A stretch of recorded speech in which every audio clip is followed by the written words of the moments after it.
Атай Мырза, мы павильонды бүгін алдырасыздар, а? Что на Алтусайском они приходят, их гоняют, они бедные к нам приходят. Сразу санитарные нормы посмотрите, вот туалет туда сразу, а?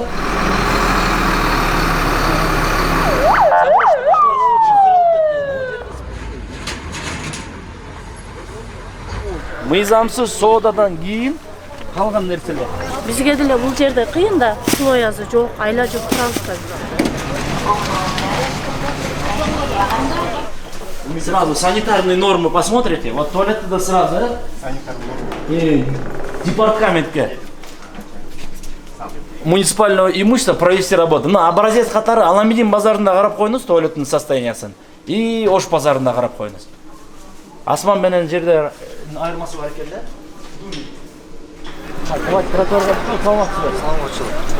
Ана службалар.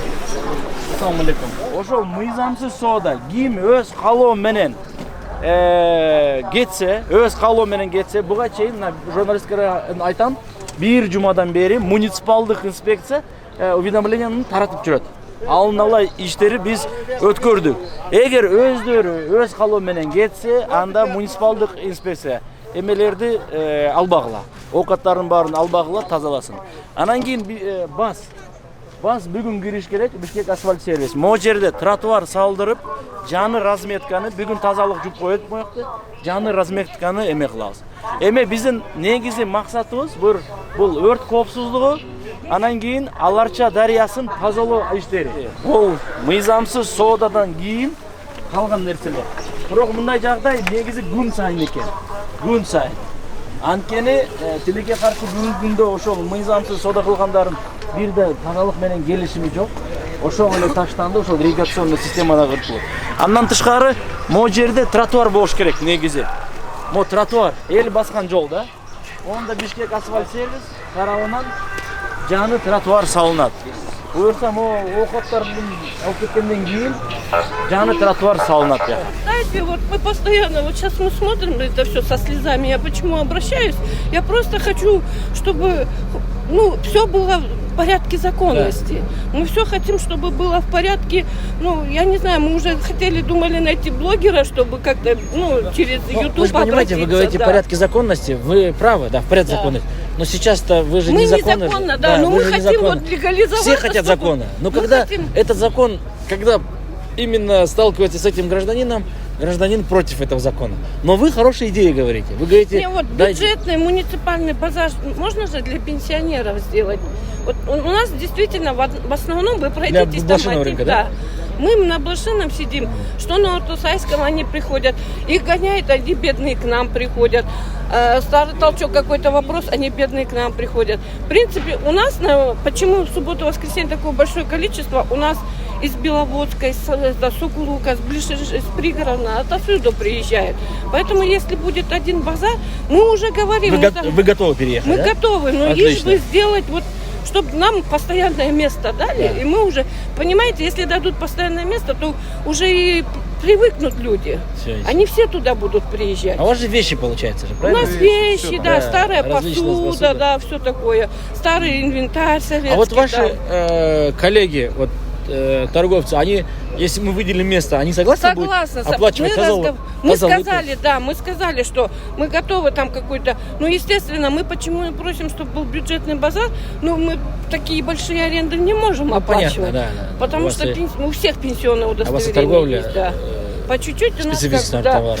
У нас еще, смотрите, мы хотели по закону. Я как-то спрашивала у налоговиков, как нам легализовать, да, допустим, вы налоги нам постоянно говорят, не платите. У нас же вторичные, они даже сами не знают, как с нами поступить. Нет, вот сейчас смотрите, сейчас проводятся мероприятия по санитарным нормам, по пожарной безопасности, по стихийной торговле. У вас категория тоже стихийная торговля. Да. Вы тоже работаете без документа. Вы тоже, к сожалению, даже правила дорожного движения нарушаете. Я смотрю, что там иногда на дороге осуществляете торговлю. Да. Вы тоже. Но то, что вы предлагаете, сами говорите, что мы готовы, если нам выделят... Да, если будет участок, то мы же нарушать не будем. Мэрия практикует такие вещи, такие как ярмарка. То есть акиматы практикуют. Сейчас мы дадим поручение акиму Ленинского района, чтобы он подыскал место для проведения вот что-то вроде ярмарок.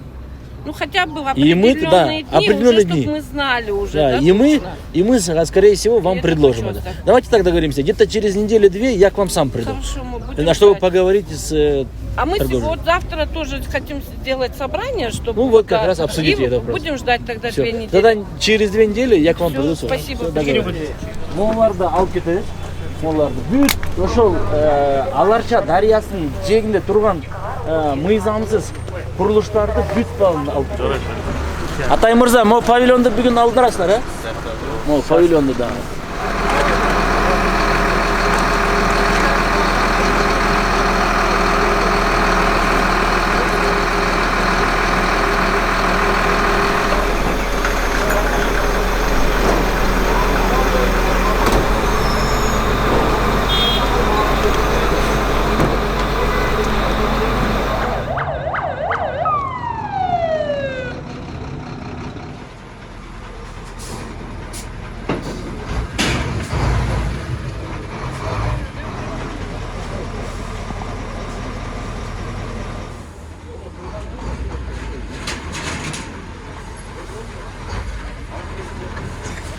Бул биринчиси, бул өрт коопсуздугу.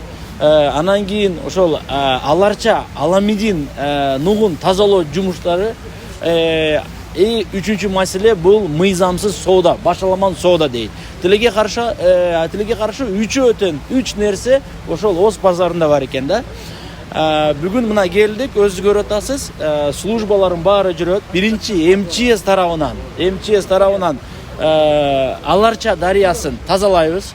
Анан кийин ошол кире бериш жактары да сөзсүз вход, доступ болуш керек.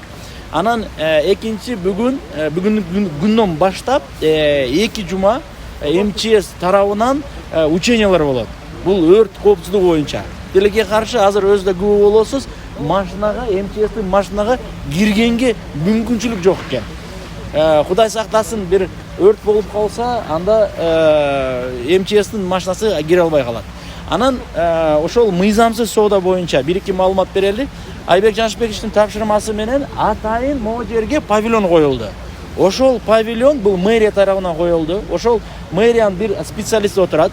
Бүгүнкү күндө мэриянын ичинде, мэриянын ишканасында болгон ваканттарды биз элге сунуштайбыз. Мисалы катары бүгүнкү күндө 1500 вакант бар. Ар кандай кесиптер.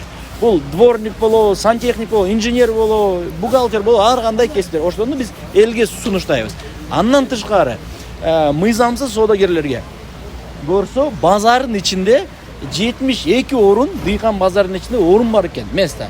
Ошолор ичине келип туруп, мындай мыйзам чегинде ишти алып барса боло берет. Биз анан баарына белгилүү болгондой, бул жакында Ош базар курулат, жаңы Ош базар. Анан Ош базарга көчүү маселеси биринчи талап, мэрдин талабы, ошол ким мыйзам чегинде эски Ош базарында жумушту алып барса, патенти болсо, мамлекетке салык төлөсө, ошондой каттоо документтери болсо, анда ошол эле кишилерге жаңы базардан, жаңы Ош базардан орун берилет.